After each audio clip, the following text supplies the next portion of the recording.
हमें देखते साथ ही अम्मी बोली कि तुम्हें इतनी रात को आने की क्या ज़रूरत थी, तुम लोग सुबह आ जाते। मैंने कहा अम्मी वहाँ किसी का दिल नहीं लग रहा था, इस वजह से हम आ गए। इसके बाद सब चारपाइयों पर बैठ गए। अम्मी, ताई और बाजी रहीला और भाभी ने सबको पानी पिलाया।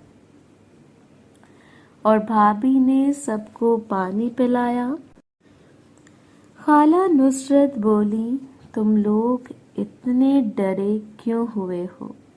कंदील बोली, आंटी कुछ ना पूछें, रास्ते में हम आ रहे थे कि ड्राइवर ने अचानक ब्रेक लगा दी तो हम डर गए कि हमें चोट पड़ गए हैं। लेकिन बाद में नदीम भाई ने बताया कि गाड़ी के आगे कोई जंगली जानवर आ गया था। अम्मी बोली, नदीम इनको तो नहीं पता, तुम्हें तो पता है कि रात के वक्त ये रास्ते कितने खतरनाक हो जाते हैं। मैंने कहा, हाँ अम्मी, हम वहाँ बहुत बोर हो रहे थे, इसलिए हम जैसे ही शाम को फारिग हुए तो हवेली की तरफ निकल आए। अम्मी बोली, चलो ठीक है, तुम सब मुंह हाथ धोकर फ्रेश हो जाओ, हम तुम्हारे लिए खाना लगाते हैं। सब बारी बारी उठकर वॉशरूम जाने लगे। इधर चूंकि ज़्यादा वॉशरूम थे तो हम सब जल्दी फ्री हो गए। जैसे ही हम खाना खाने लगे तो लाइट चली गई और इतनी देर में मोहल्ले वाले भी हवेली में ढोलक बजाने के लिए आना शुरू हो गए। अम्मी ने सब मोहल्ले वालों को एक साइड पर बिठाना शुरू कर दिया, क्योंकि सहन में चटाई पर हम सब बैठे खाना खा रहे थे और कुछ देर में हम सब खाना खाकर फारिग हो गए। मैं आसिफ उठकर लॉन में बैठ गए, जहां खुरम, गुलफाम और राशिद बैठे बातें कर रहे थे और बाकी सब लोग नीचे चटाई पर बैठकर ढोलक बजाने लगे। आज मामी शाजिया और फरा ढोलक नहीं बजा रही थी, क्योंकि वो सफ़र की वजह से काफ़ी थक चुकी थी। जैसे ही मैं और आसिफ खुरम, राशिद और गुलफाम के पास बैठे, खुरम जो आसिफ की भाभी का भाई था, इसने आसिफ से पूछा, आसिफ भाई शहर में शॉपिंग कैसी रही? आसिफ बोला, यार मैंने तो जो चीज़ें लेनी थी वो पहले दिन ही ख़रीद ली थी। ये जो लड़कियां हैं इनको कोई चीज़ पसंद नहीं आती, अगर पसंद आ भी जाए तो ये दुकानदार से बहुत बहस करती हैं कि कीमत कम करें, और अगर ये ख़रीद कर घर ले जाएं तो घर जाकर इनका माइंड दोबारा चेंज हो जाता है और अगले दिन ये दोबारा चेंज करने के लिए दुकान पर पहुंच जाते हैं। खुरम मुस्कुराते हुए बोला, आसिफ भाई ये आपके घर की बात नहीं, हर घर की ख़वातीन ऐसा ही करती हैं। फिर खुरम बोला, आसिफ भाई आपने अपने लिए क्या क्या ख़रीदा है? आसिफ बोला, मैंने अपने लिए 2-3 सफ़ेद शलवार कमीज़ें और बोस्की का सूट लिया है और ऊपर पहनने के लिए शेरवानी ली है और भाभी ने ज़बरदस्ती 2 पैंट शर्ट्स ले दी हैं। गुलफाम बोला, क्यों आसिफ भाई, आपको पैंट शर्ट पसंद नहीं है? तो आसिफ बोला, यार हम गांव के लोगों को पैंट शर्ट कहाँ पसंद होती है। पैंट शर्ट पहनकर घुटन घुटन महसूस होती है। मैंने मुस्कुराते हुए कहा, लेकिन मुझे लगता है कि बात कुछ और है। आसिफ बोला, क्या मतलब? मैंने कहा, हो सकता है तुम्हारी भाभी ने पैंट शर्ट किरण की फरमाइश पर तुम्हें लेकर दी हो। मेरी बात सुनकर आसिफ शर्मा गया और खुरम, गुलफाम और राशिद हंसने लगे। मैंने कहा, मुझे भी मोना की फरमाइश पर पेंट कोट लेकर दिया गया है जो मैंने वलीमे पर पहना है।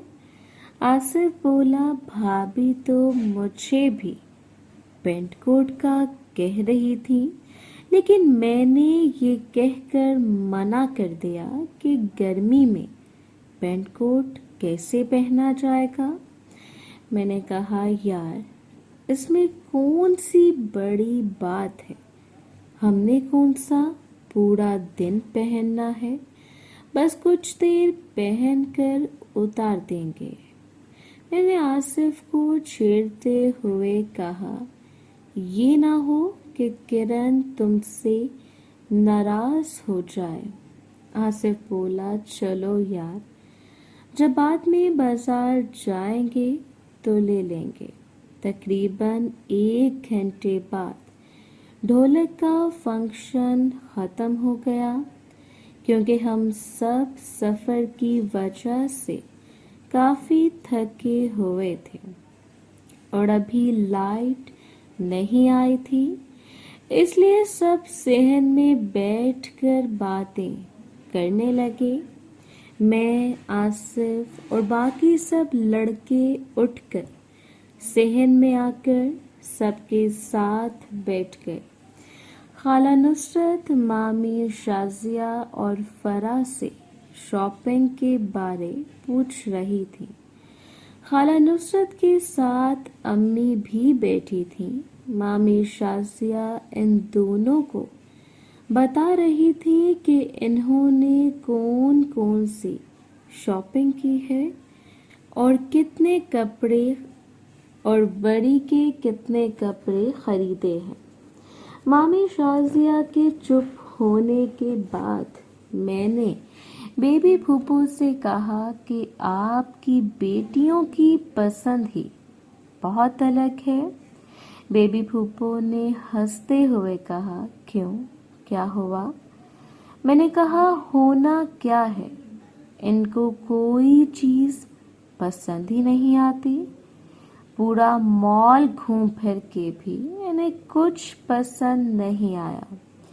ये तो भला हो बाजी आरफा का, जिनके साथ मिलके इन्होंने कुछ शॉपिंग की। कंदील बोली, नदीम, ये छोटा शहर है, इधर वो चीज़ें नहीं मिलती जो इस्लामाबाद में मिलती हैं। मैंने कहा, बात तुम्हारी ठीक है, लेकिन इधर जो मिलता है तुमने इधर ही पहनना है। ये कौन सा तुमने इस्लामाबाद जाकर पहनना है? कंदील बोली, लेकिन फिर भी कुछ अच्छा मिले तो बंदा खरीदे ना। मैंने कहा, तुम्हारे साथ इतने लोग गए थे, सबने कपड़े खरीद लिए हैं। कंदील बोली, भाई लेकिन एक दफ़ा मैं और जाऊंगी और इस दफ़ा आप मुझे किसी अच्छी जगह लेकर जाना। मैंने मुस्कुरा कर कहा, मुझे इतना नहीं पता कि लड़कियों के कपड़े अच्छे कहाँ से मिलते हैं। इस सिलसिले में तुम्हें फिर दोबारा बाजी आरफा और आलिया से राब्ता करना पड़ेगा।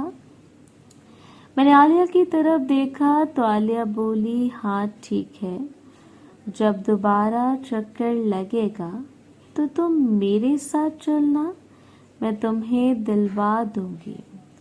इसी तरह बैठे बैठे हम सब बातें करते रहे और लाइट आ गई।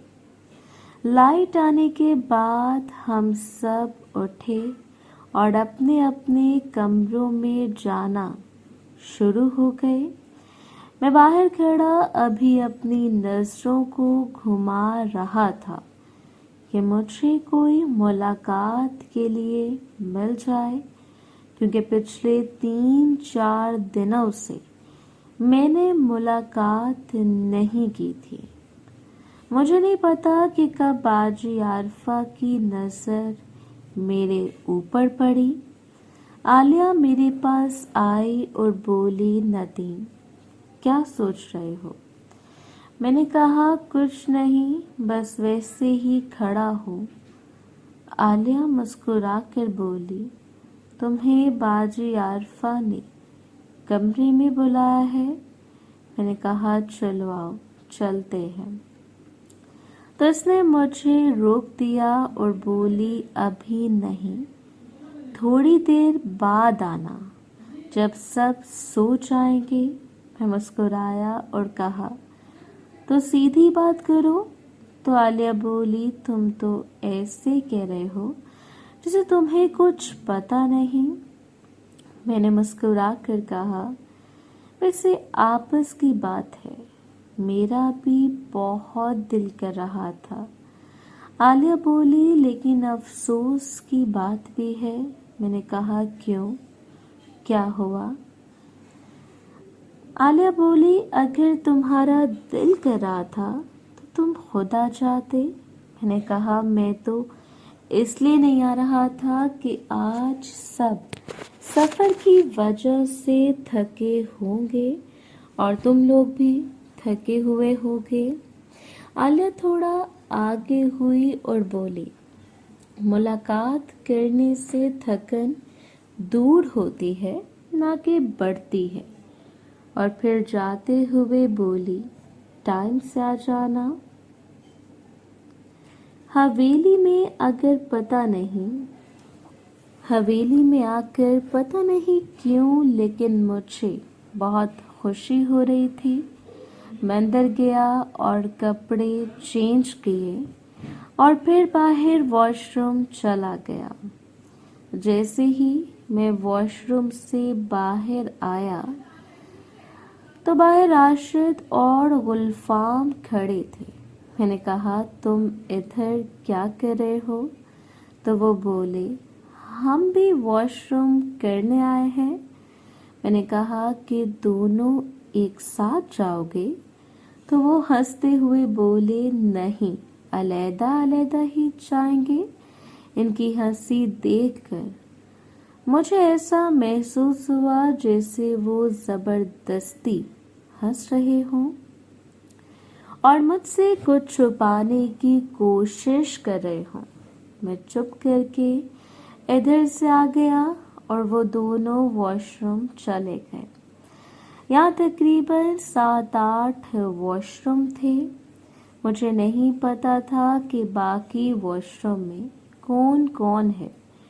मैं थोड़ा आगे आया और एक साइड पर लगे 2-3 दरख्तों के पीछे छुप गया।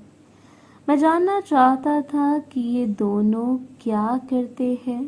थोड़ी देर बाद एक वॉशरूम से बाजी रहीला निकली और वो बाहर निकल के इधर उधर देखने लगी। इन्हें कोई नजर नहीं आया, लेकिन जैसे ही थोड़ी देर बाद एक वॉशरूम से बाजी रहीला निकली, वो बाहर निकल के इधर उधर देखने लगी।